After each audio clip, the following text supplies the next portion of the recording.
So, welcome to Tales Tomorrow. I am Morrow, your storyteller for today, and with me this time I have answers to the Q&A that we hosted about a month ago. It's been a bit of a while. I didn't mean to wait that long to do the Q&A. I just kind of, things got in the way, life got in the way, and everything was kind of a disaster for a little bit. Now, I'm fully ready, so let's go ahead and get to the questions. What's your preferred TTRPG? I don't really have a preferred RPG because my main experience with TTRPGs comes from D&D 5e. I played a little bit of the Exalted, or the Exalt, I think that's the name of it. Basically, you make a demigod, almost like a Hercules, or kind of like an elemental bender from The Last Airbender. Basically, you make Aang, or like Hercules, stuff like that. There's a really cool system with how you build the character too. Like, I made my character very similar to Prince Zuko from Last Airbender. Comes from a nice family, has a lot of money, has a lot of influence, and uses fire abilities. It's like a mixture of magic and like super extra martial arts and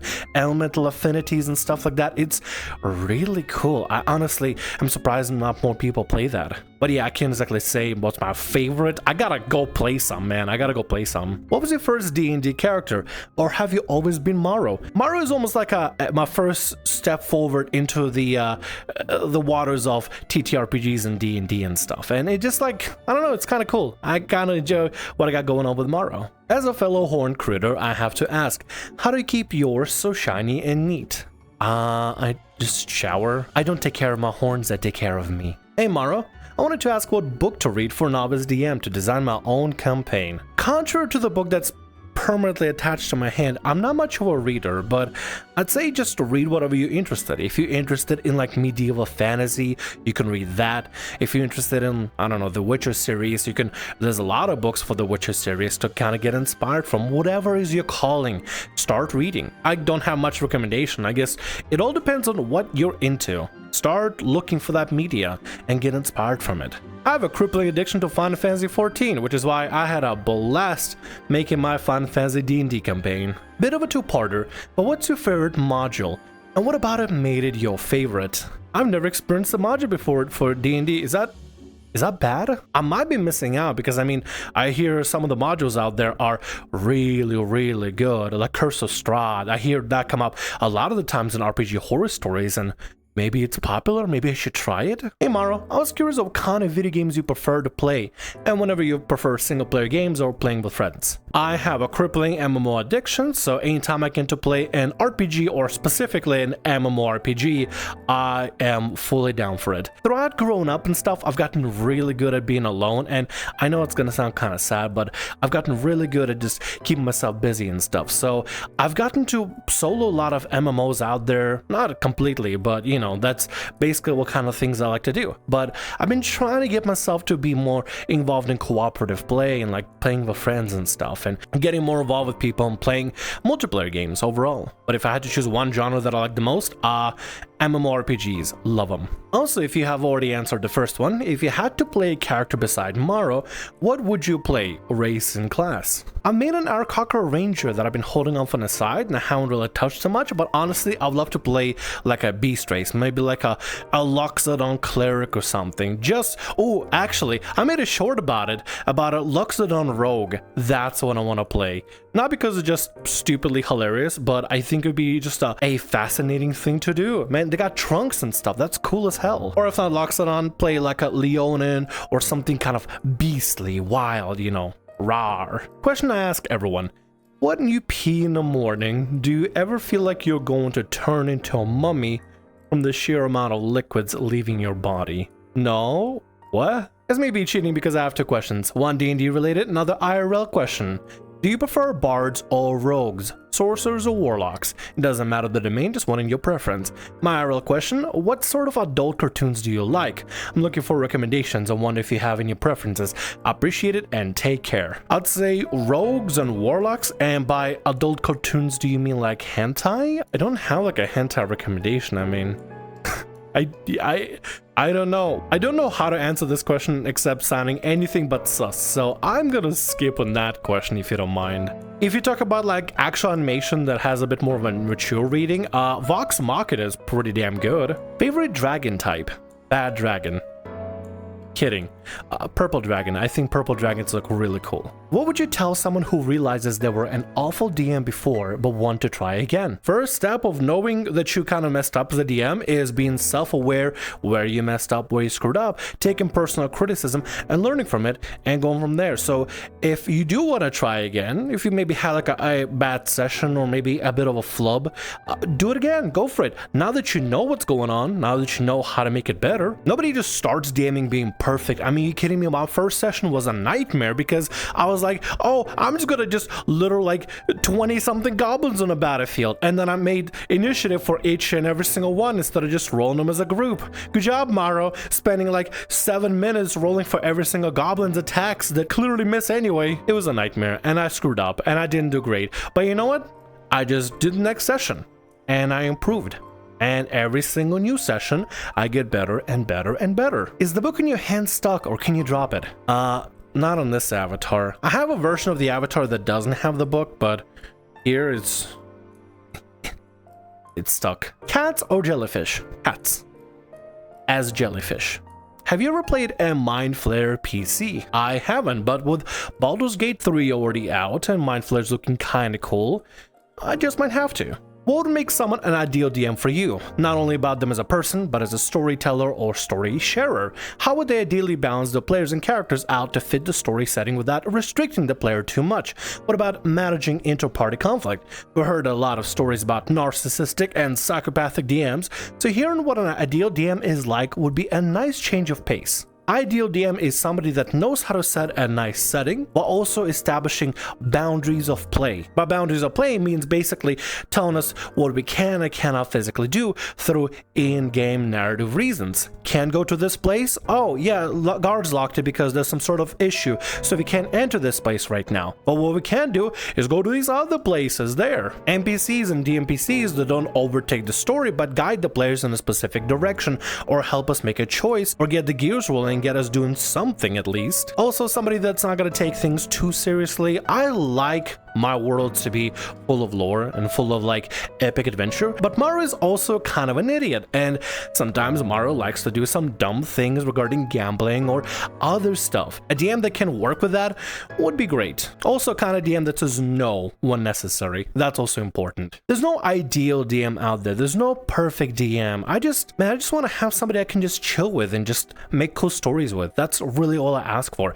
I think most people just want that. Favorite moment in a campaign. For instance, in the Star Wars D&D campaign, I jumped out of a starship, landed on an X-Wing, managed to hold on and even get inside, took over the ship. Could have easily backfired, but it went off beautifully. So a moment that still makes you smile thinking about it. We stuck in a tunnel facing against a Duragar and a few drow. And this tunnel is one of the few doorways leading to the Underdark on the island. It is me, a rogue, and my artificer buddy with his mechanical dog, Greaseball. Why Greaseball? Because my friend decided it would be kind of funny to have a dog covered in bacon grease. We're getting pinned down and getting attacked by large spiders and really hurting right now. And there's only one person standing in our way. A Duragar artificer, I want to say. He established a flame barrier to make sure that we cannot chase him down and pass. There's a burning wall in front of us, separating us from our target.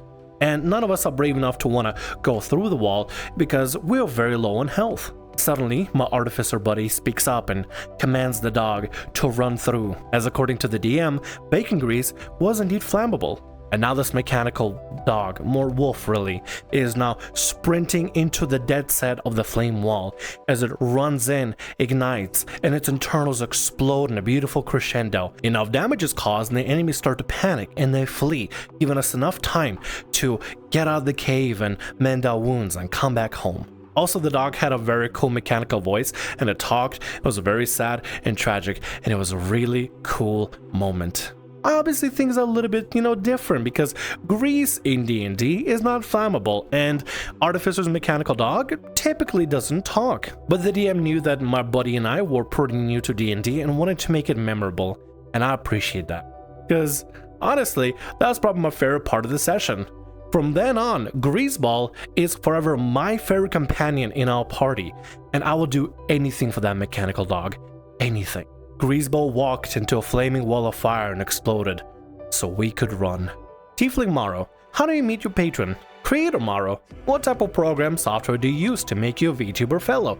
I love him and like to try and make my own tiefling for fun. There's an actual origin story for that, link down description below, but basically long story short, I had my soul gambled away and scammed because 200 gold looked very favorable, and a bet of your soul just kind of seemed really stupid for Morrow. So I'm like, yeah, of course I'm gonna bet my soul, whatever that means, for 200 gold. You can eat a lot with 200 gold. The video in description shows a little bit more of a visual sense to it, but it's up to you if you want to watch it. As for me, the avatar was created. Oh, here, let me.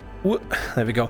As for me, the avatar was created using Blender, as well as resources and just random parts I found online. For example, I believe the jacket here is from Dragon Age 2, perhaps. I'm not fully sure. Just put it in Blender, threw it up in Unity, uploaded it, and used a program called Virtual Motion Capture that captures my VR equipment. I'm using VR equipment and stuff like that in order to do this. And the tail moves too, which is really cool. I love that part. What is Morrow's backstory? Morrow was a common gambler in a local tavern within the Asuran Empire. Growing up an orphan tiefling, his upbringing was full of hardship, and growing up in tough conditions working illegal jobs eventually got him owning some gambling skills.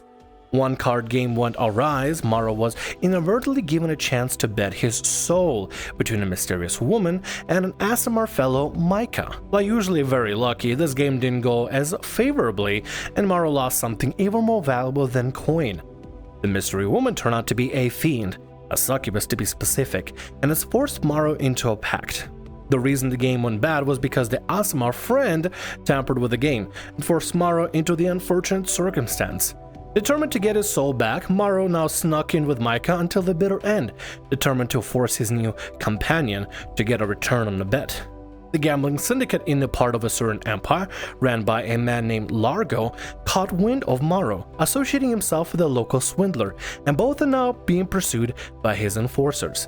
In order to avoid dealing with that problem, Mike and Morrow took the next ship, set sail towards the lands of Eastgard, forced to bear this new stuck friendship. I wrote that in like late 2021, so I became a way better writer over the years of playing D&D. I was just really awkward. I didn't know what to really do for the story, but I wanted to have a story that's with my buddy Micah, the artificer. Hey, how are you doing? Staying hydrated and taking care of yourselves as best as I can, cause boy, this summer is hot. What's your opinion on necromancy? Not my thing. I'm a big fan of a fireball or eldritch blast, you know, blasting things away. Do you have any pets? Nope.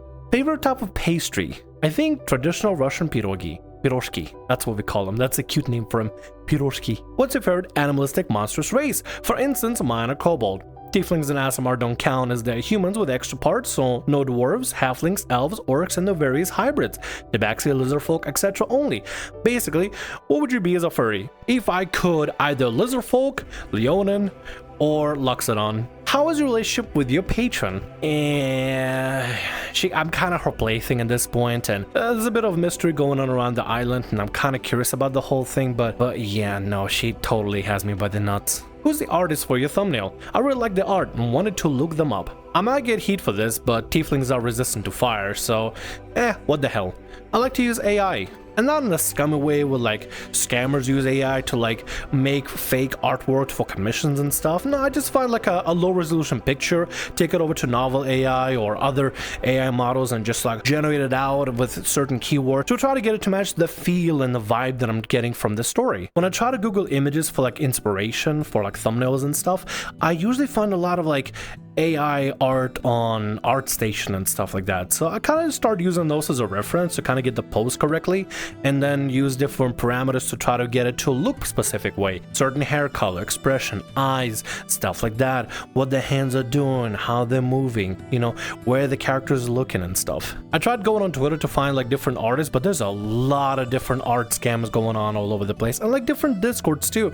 Constantly getting spammed by like fake art scammers that like take other people's work and then show it off as if it's their own and stuff. It's just rampant right now. It's wild. I need to know people that know artists in order to commission them, but like, I don't know anybody. If it was like a special video, then yeah, I think I would like to commission an artist, but at the moment right now with like daily uploads and stuff, I'm cool with just seeing what kind of Frankenstein's AI generates and slap it onto the thumbnail. I think it gives it a bit of a new fresh look. Instead of, you know, using popular media out there, I'm generating something that looks a little bit new, a little bit different, a little bit fresh. Clearly my first AI generation stuff was really bad. It looked terrible, it looked awful, but it got better over time, I think. Yeah, I'll find an artist one day to commission. Probably. Maybe. Very simple question. What lineage of tiefling are you? I wouldn't be surprised if it's the common option, Asmodeus, but still doesn't hurt to know. According to D&D Beyond, I'm just the basic tiefling, so I think, yeah, Asmodeus. I had a lot of options to select from, but I decided, let's just go with this simpler option, the baseline rules tiefling. What job do you main in Final Fantasy XIV? I kinda get bored playing one specific one, so I just play all of them. Whenever people need me for a tank, I am there. I got all tanks. You need me for a healer? I'm there. I got all healers. Need me to DPS? I got all the DPS leveled and all of them geared. I'm a hopeless MMO addict. Please send help. And that'll be all questions for today. I want to thank you so much for asking your questions. If you have any more, feel free to leave them down in the comment section below so I can answer them properly. Nevertheless, next couple of videos are going to be RPG horror stories, so see you then.